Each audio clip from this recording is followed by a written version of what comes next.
चलिए आज हम लेकर के आए हैं आपके बीच मैथ। और मैथ में आज हम लोग पढ़ेंगे त्रिकोणमिति, क्योंकि परीक्षा मैट्रिक का नज़दीक आ गया है और इसको लेकर के हमने वीडियो बनाए हैं कि आप लोगों को परीक्षा में बहुत ही हेल्पफुल रहेगा। तो सीधे हम लोग आ जाते हैं त्रिकोणमिति पर, क्योंकि त्रिकोणमिति हमारे मैथ में सबसे इम्पोर्टेंट चीज है और उसको समझना बहुत जरूरी होता है, क्योंकि अधिकांशतः स्टूडेंट गड़बड़ा जाते हैं त्रिकोणमिति में। यह जो है कि बहुत आसान है और समझेंगे कि त्रिकोणमिति जो है कि कैसे बनते हैं। देखिए, त्रिकोणमिति का मतलब होता है त्रिकोणमिति।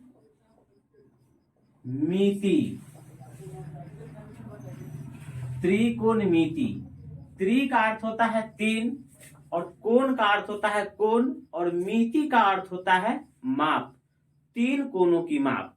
त्रिकोणमिति में हम समकोण त्रिभुज को हम माप निकालते हैं। समकोण त्रिभुज, तो समकोण त्रिभुज किसको कहते हैं?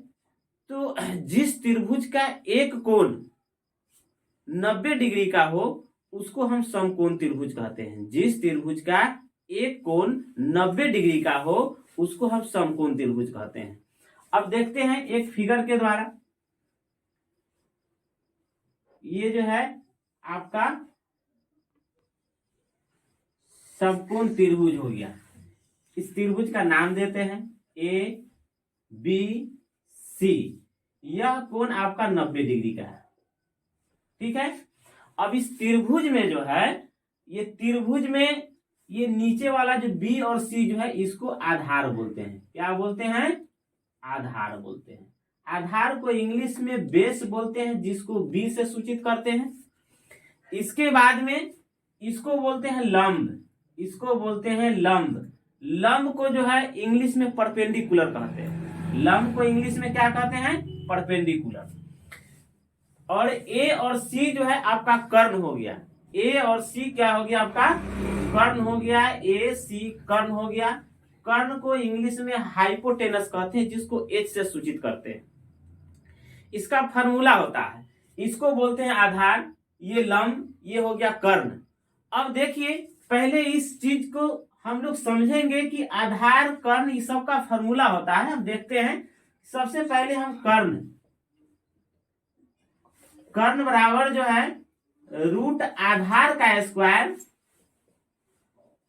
आधार का स्क्वायर प्लस लंब का स्क्वायर, लंब का स्क्वायर। अगर हमको आधार निकालना होगा तो यहां पर लिखेंगे कर्ण का स्क्वायर माइनस लंब का स्क्वायर, कर्ण का स्क्वायर माइनस लंब का स्क्वायर। अगर हमको लंब निकालना होगा तो कर्ण का स्क्वायर माइनस आधार का स्क्वायर, आधार का स्क्वायर होता है। देखिए, ये फॉर्मूला बहुत कंपल्सरी है, ये जानना बहुत जरूरी है। ये कर्ण बराबर आधार का स्क्वायर प्लस लंब का स्क्वायर, आधार बराबर कर्ण का स्क्वायर माइनस लंब का स्क्वायर, लंब बराबर कर्ण का स्क्वायर माइनस आधार का स्क्वायर। ये आपका जो है कि एक फॉर्मूला हो गया। अब देखिए, इसमें कोण की मान जो है कि अगर हमको निकालना है, मान लेते हैं कि ये कोण आपका, इस फॉर्मूला का उपयोग हम कैसे करते हैं इस चीज को देखेंगे। मान लेते हैं कि ये आपका 4 सेंटीमीटर हो गया और ये आपका 3 सेंटीमीटर हो गया। अब आपका कर्ण का मान नहीं दिया हुआ है। कर्ण के मान जब नहीं दिया हुआ है तो हम पहले कर्ण निकाल लेंगे। फॉर्मूला आपके सामने है। अब कर्ण हम कैसे निकालेंगे, यह देखिए। कर्ण बराबर फॉर्मूला दिया हुआ है, आधार का स्क्वायर शॉर्ट में लिख सकते हैं प्लस लंब का स्क्वायर। अब देखिए, कर्ण बराबर आधार कितना है? 4 है, तो 4 का स्क्वायर प्लस लंब जो है वह 3 है, 3 का स्क्वायर, 3 का स्क्वायर हो जाएगा। तो 4 चौका 16 हो जाएगा और 3 तिहाई 9 हो जाएगा। 16 और 9 जो है कि 25 हो जाता है। 16 और 9 25 हो जाता है, 25 का स्क्वायर जो है, स्क्वायर रूट जो है कितना हो जाएगा, 5 हो जाएगा, 5 सेंटीमीटर। तो कर्ण आपका कितना निकल गया, ये 5 सेंटीमीटर निकल गया। सपोज दैट मान लेते हैं कि आपका ये कर्ण दिया हुआ है, लंब दिया हुआ है, आधार नहीं दिया हुआ है। मान लेते हैं कि आधार नहीं दिया हुआ है, तो हम आधार कैसे निकालेंगे? तो आधार निकालने के लिए हम इसका फॉर्मूला का उपयोग करेंगे। देखिए यहां आधार बराबर रूट कर्ण का स्क्वायर माइनस लंब का स्क्वायर। कर्ण आपका 5 सेंटीमीटर है, 5 का स्क्वायर माइनस लंब 3 है, 3 का स्क्वायर हो जाएगा, तो 50 25 हो जाएगा और 3 तिहाई 9 हो जाएगा। 25 में से 9 घट जाएगा, 16 बचेगा। 16 का जो है स्क्वायर हो जाएगा 4, तो इसका मान कितना हो जाएगा, 4 सेंटीमीटर। अगर मान लेते हैं कि अगर हमको लंब नहीं दिया हुआ है, लंब नहीं दिया हुआ है, तो हम लंब का फॉर्मूला जो है कि लगाएंगे। ये लंब बराबर रूट कर्ण का स्क्वायर माइनस आधार का स्क्वायर। अब यहां देखिए कर्ण आपका कितना है, 5 का स्क्वायर माइनस आधार हो गया आपका 4, यहां 4 का स्क्वायर हो जाएगा। अब यहां देखिए 50 25 हो जाएगा, 4 चौका 16 हो जाएगा, 25 में से 16 घटेगा 9 बचेगा, 9 का जो है वर्गमूल कितना हो जाएगा, 3 हो जाएगा। ये 3 सेंटीमीटर हो गया। तो इस प्रकार से हम क्या करेंगे, हम तीनों भुजा को निकालना जो है कि सीख लिए, है ना। कर्ण कैसे निकालेंगे, आधार कैसे निकालेंगे, लंब कैसे निकालेंगे, ये तो आ गया होगा। अब इसके बाद में हम देखेंगे कि ये भुजा अगर नहीं दिया होगा तो हम इस प्रकार से निकाल लेंगे। अब इसके बाद देख लीजिए कि ये जो है त्रिकोणमितीय अनुपात जो है, इसमें अनुपात 6 होता है। अनुपात कितने होते हैं, 6 अनुपात होते हैं। अब 6 अनुपात कौन कौन होते हैं, यह चीज को ध्यान दीजिएगा कि एक होता है साइन, एक होता है आपका साइन, ध्यान देंगे यहां साइन थीटा, इसके बाद हो जाता है कॉस थीटा, इसको अलग कर देते हैं। अब देखिए कॉस थीटा हो गया, अब इसके बाद हो जाएगा टेन थीटा, ये 3 अनुपात हो गया। अब यहां देखेंगे साइन का कॉसेक हो जाता है अपोजिट, और कॉस का सेक हो जाता है, और टेन का कॉट हो जाता है। ठीक है, अब देख लीजिए, अब ये तो आधार कर्ण और लंब निकालना हम लोग जान गए, लेकिन अब इसके बाद हम देखेंगे कि इस फार्मूला के आधार पर हम इसका भी कुछ होता है फार्मूला।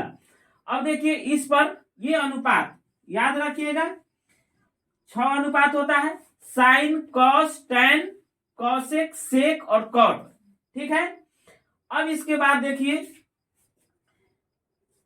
कि हम साइन का मान जो है, इसका एक फार्मूला है कि साइन बराबर जो है कि क्या हो जाएगा, साइन थीटा बराबर, तो इसका फार्मूला होता है कि पाकिस्तान भूखा प्यासा, पाकिस्तान भूखा बी से भूखा प्यासा, और हिंदुस्तान हरा और भरा। याद रखिएगा, शॉर्ट ट्रिक है, पाकिस्तान भूखा प्यासा, हिंदुस्तान हरा भरा। अब देख लीजिए एक अनुपात को अगर हम ले लेते हैं, एक अनुपात जो है कि ले लेते हैं, तो एक अनुपात ये लेते हैं साइन, तो दूसरा का अनुपात इसके अपोजिट इसका मान हो जाता है, इसका अपोजिट इसका मान हो जाता है। तो अब यहां देखिए इसका अपोजिट कैसे हो जाएगा, तो साइन थीटा बराबर जो है वह क्या हो जाएगा, तो पाकिस्तान, याद रखिएगा ये हो गया आपका साइन का, ये हो जाएगा आपका कॉस का, और ये हो जाएगा आपका टेन का। अब यहां हो गया, अब यहां पर देख लेंगे कि साइन बराबर जो है कि P बटा H हो गया, P बटा H हो गया। इसके बाद में कॉस हो गया, कॉस बराबर जो है वह कॉस थीटा बराबर जो है B बटा H हो जाएगा, B बटा H। और tan थीटा बराबर जो है tan थीटा बराबर P बटा B हो जाएगा, P बटा B हो जाएगा। अब इसके अपोजिट हम इसका मान रख लेंगे। अब इसके अपोजिट इसका मान अगर कॉस का हम भी बताए हैं, साइन का अपोजिट कॉसेक हो जाता है, इसका मान भी उल्टा हो जाता है, यानी कि अपोजिट हो जाता है, उल्टा हो जाता है। अब कॉसेक थीटा बराबर H बटा P, क्योंकि इसका मान उलट जाएगा। अब यहां बच गया सेक, तो सेक थीटा बराबर जो है H बटा B हो जाएगा। इसके बाद बच गया कॉट थीटा बराबर जो है आपका हो जाएगा, इसका अपोजिट हो जाएगा B बटा P हो जाएगा।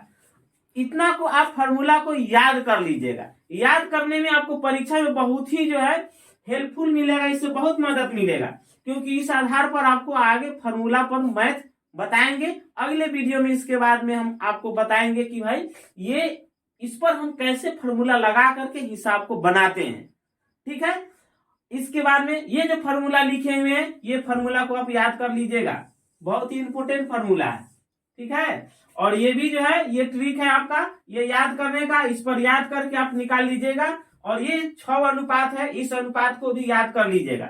अगर हिंदी में भी लिख सकते हैं, P हो गया लंब, H हो गया कर्ण, इसके बाद में B हो गया आधार और H हो गया कर्ण। इस प्रकार से आप इस पर मान भी आप बैठा करके लिख सकते हैं, ठीक है।